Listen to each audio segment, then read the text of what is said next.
Good afternoon, everybody. 12:30 on a Friday. That means P2P is live here on Facebook, LinkedIn, and YouTube with our weekly employment market update. Hi there. My name's Mark Smith. I am Group Managing Director of People to People in Australia and Frog Recruitment in New Zealand. And what an interesting week we've had is like storms everywhere across the east coast of Australia, and even in Sydney here. You can't see outside, but we had a whole bunch of storms, hail in Western Sydney yesterday. It was all very, very dramatic. But I did see a video of a tornado in Armadale. Now, this was last night at about 10 p.m. and this is completely unusual. And I thought I'd steal the video from the tweet. And the internet. We'll pop the link in the comments there. And by the way, we can see all of your comments. So we can see your comments on Facebook, LinkedIn, and YouTube. So if you've got any questions at all, then just pop them in there. We can answer them live. But check out this video from 10 o'clock last night in Armadale. Oh, a tornado! Did you see that? I did. It is a tornado. Oh my God! It is, look. Okay, inside everyone. Inside. Quick. Oh. Look, I don't know. I can't see where it is. Oh my God. What's the fire? What's the flare? What's the spark? Electricity. You're right, Bubba. Wow. That's just amazing. So check it out. Check out the tweet, and we'll pop it into the comments there. But some pretty dramatic weather on the tablelands or the New England on last night. But that's not what we're here for. We're here to actually talk about jobs and employment across Australia and New Zealand. So what we'll go through today is our regular numbers section, where the unemployment data was released yesterday. We'll make some comparisons also to some interesting job activity and resignations in the US in our numbers section. Then we'll be crossing to Brisbane, where Georgia has an interesting opportunity to talk to us about. And finally, we'll be going to Melbourne, where we've got a couple of, actually just the one opportunity to talk about with Catherine Darbyshire in our Melbourne office there as well. So it's a jam-packed afternoon. So let's get started with our regular numbers section. So this week, the ABS released the unemployment data. It was highly anticipated because people were wondering what the effect of the lockdowns was going to be. And the unemployment rate just increased by 0.1 of a percentage point, so 4.6%, which is remarkable, given that most of the East Coast has been, well, the two major cities of Sydney, Melbourne, and you pop in Canberra there, has been in lockdown for the last period of time, but not a huge deterioration in our unemployment rate. So they're the major stats there. So unemployed people increased by just 8,900, and you can see that the number graphically looks like this. You can pop that up for me, Jacob.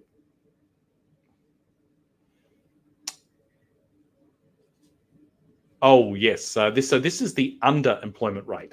So this is interesting. Whereas we've actually had 2 months where we've had the number of employed people in Australia decrease by, and if you combine the last 2 months together, by 302,000 people. And you think, but hey, how can that be if the unemployment rate is only just clipped up from 4.5 to 4.6%? And that's because the number of people looking for a job has decreased dramatically. So if you were to add in people who were looking for a job prior and were working 0 hours, this is what then the unemployment rate would be considerably higher. Now this is the underemployment rate as described by the ABS, and you can see that it's just under 10% there, higher for women overall than for men. So just over 10% for women, and on average just under 10%. But I have seen numbers in that sort of 11, 12% sort of range for if you include in 0 hours. Let's have a look at the next slide. And this is the participation rate. And this is why the unemployment rate has not gone up. So again, women are in orange and men are in dark blue. And you can see the dramatic decline in the number of people actually seeking work in the last month or so. And that is a result of the lockdowns. So the unemployment rate is sort of hiding. The numbers are the headline number hides a rather more nuanced situation where we've got a lot of people who are underemployed, people who are no longer looking for work, which affect the overall unemployment rate. Our experience, though, here at People to People as a recruitment agency, though, is that there is a shortage of skilled labour, and employers' intentions to hire have not decreased. And so, as the lockdowns that were are ending, and the recovery phase, particularly in New South Wales now, is leading the way in terms of removing the restrictions, then we're going to see a rather dramatic change in the landscape. And I thought I'd show you the numbers from the US, as they've been through this before. If you just wanted to pop up this is the US job quits and openings, so courtesy of Deutsche Bank and Bloomberg. And I saw this recently and I thought, wow, that is amazing. There's two things that strike me. So the number of jobs that are available in the US since the end of the pandemic has just rocketed. And we're looking at 20 years worth of data here. So you can see that it's an all-time, I don't know if it's an all-time high, but it's certainly the highest that it's been in the last 20 years in terms of the number of available jobs for people in the US. But the other remarkable thing is the dark blue line, which is the people who are quitting jobs in private organizations. And you can see that is the highest that it's been in 20 years. So there's a lot more movement in the marketplace of people changing jobs. If you see the hype, they're calling it the Great Resignation of 2022.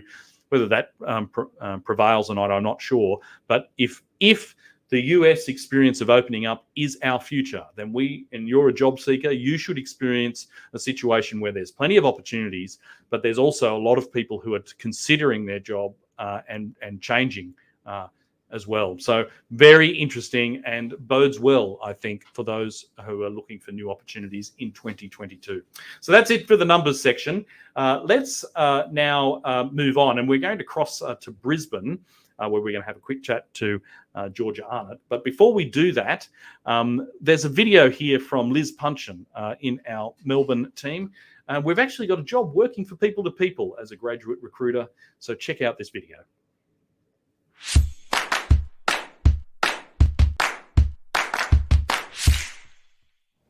Hi, my name is Liz and I'm a Director and Manager at People to People in Melbourne. People to People are an Australian-owned recruitment business with offices across Australia and New Zealand. In 2015, we opened our Melbourne branch and we have grown fast. We are now looking for a new graduate recruitment consultant to join our growing team. Recruitment may not have been on your radar as a career pathway during your studies. However, if you love talking to people, learning about different businesses, you are competitive in all facets of your life, and you would love to learn and grow in a fast-paced environment, then recruitment could be a career for you. A career in recruitment is rewarding, challenging, and fun. We offer our team extensive training and mentorship at all levels, the best technology to make your job as efficient as possible, and we love to celebrate the wins and share in each other's success. Other benefits include additional leave, a competitive uncapped commission structure, gym discounts, wellness vouchers, and more. We recently renovated new offices directly across the road from Flinders Street Station, but you also have the ability to work from home each week as well. If you're eager to learn more, I would love to speak to you, so please connect with me on the details below.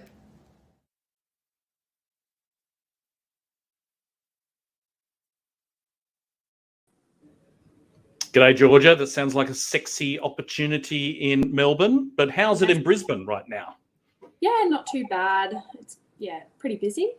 Pretty busy. Now, I noticed that there's a new NRL team. Do you have an NRL team? No, I've never watched a game of NRL in my entire life. Sorry about that. Well, my dad had me in a St George jersey for the first 5 years of my life. So Yeah. I must admit, I'm not as big a fan as my father for sure. But I noticed that the new, the Redcliffe Dolphins are now into their NRL. So it'll be interesting to see how that rolls out. But that's not what we're here for. We're here to talk about a particular opportunity. But before we do that, how's the market in Brisbane right now? It's a bit challenging, to be completely honest with you. I think our candidates have just got so many opportunities in the pipeline. So almost like a kid in a candy store at the moment. So we're just finding our clients are having to move a lot quicker because people are accepting counter offers and other opportunities at the moment. Right. Wow. So it's despite the lockdowns, then the market is still very buoyant. Yes. Well, there's no lockdowns in Queensland, is there? No, not at the moment. The border closures, I suppose. Yeah. Yes, yeah, we're locked in, but not in lockdown. Yeah.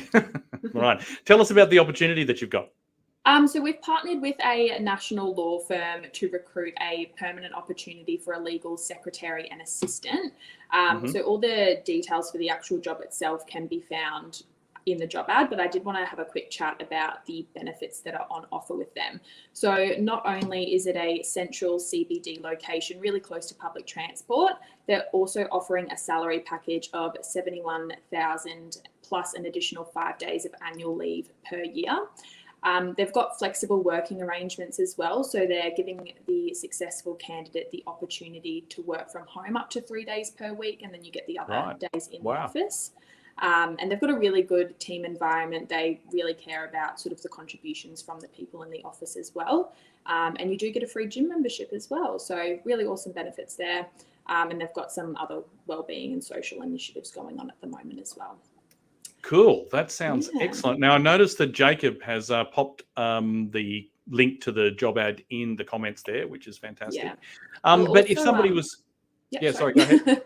I was just going to say, I'd also like to mention that it's a float role. So you've got the opportunity to move between different sectors and work for different people there as well. So, and what sort of background? So if somebody's interested and they're thinking, I might be interested in that, what sort of conditions? So they would like someone to have legal experience. They're not too fussed if it's been a legal secretary, assistant, sort of, as long as you've been in that environment before. And they're willing to look at people who are studying as well at the moment. So willing to train someone. Fantastic. All right. Well, that sounds like a great opportunity, and it's great to hear that the market is so good in Queensland right now. So if somebody wants to talk to you about the job, what's the best way to get in touch? Just send me through an email, reach out on LinkedIn, or just apply through the role directly, and I'll be happy to have a chat. Okay. I can see the number and your email address on the screen there. Well, thanks for joining us, Georgia. So maybe next time we'll talk about the AFL. Is that your gig? More English Premier League. Oh, there you go. Wow. All right. Well, I have to get a team there for sure. Yeah. All right. Well, thanks for joining us, and hopefully we'll see you again soon. Now let's go down south of the border from Sydney, from where I am, and head down to have a quick chat to Kathy Darbyshire in Melbourne. Hi there. How are you? Good, thanks, Mark. How are you going? Now, I got myself, I'm going well. I got myself really confused there because you're in lockdown and Georgia up in Queensland is enjoying all this freedom, hey?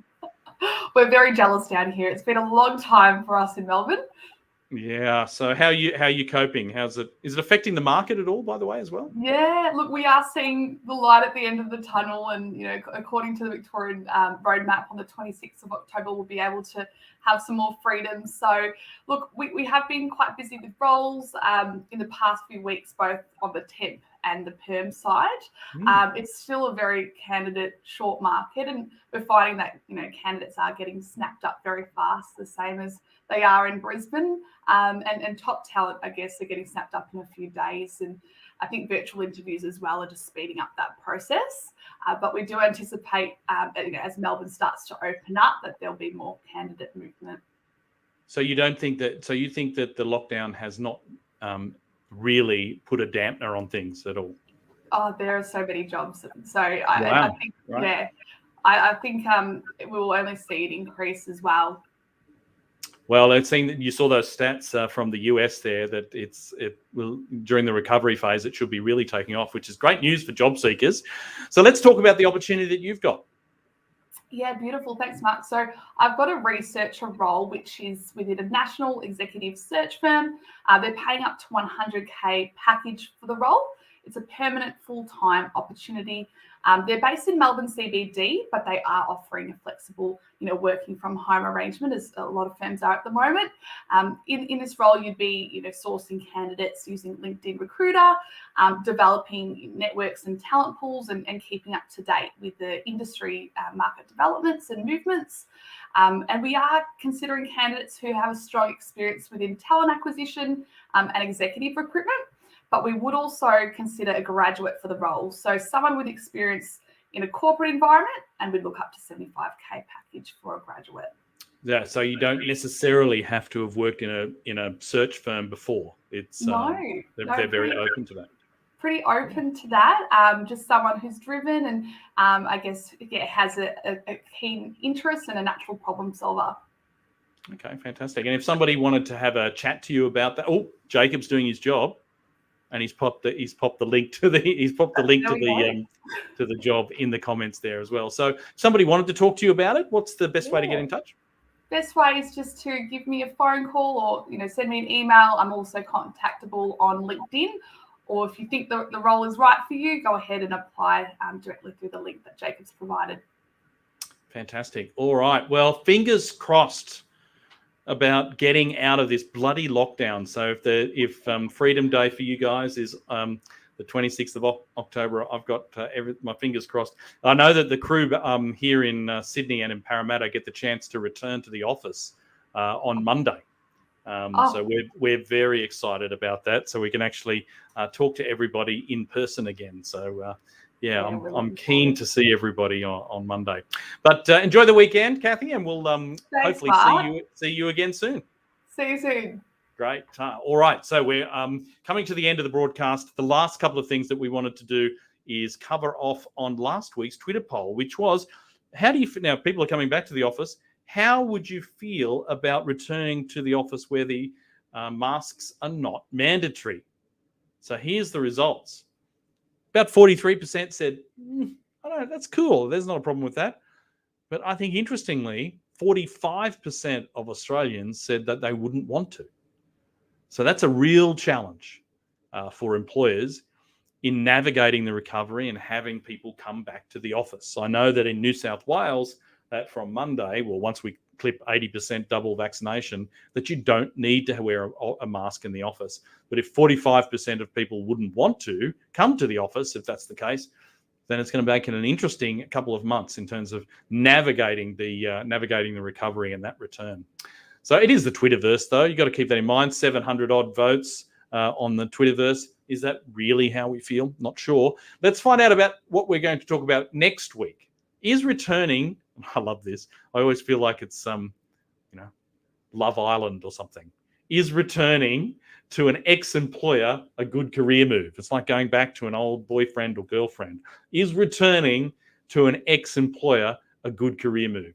Well, yes, no, should really move on, or it depends on the circumstances. So, which sounds like one of those interviews on Love Island. Not that I watched that, by the way. Okay, all right. That brings us to the end. Thanks for joining us here again Friday at 12:30 for P2P Live, where we talk about jobs and employment across Australia and New Zealand.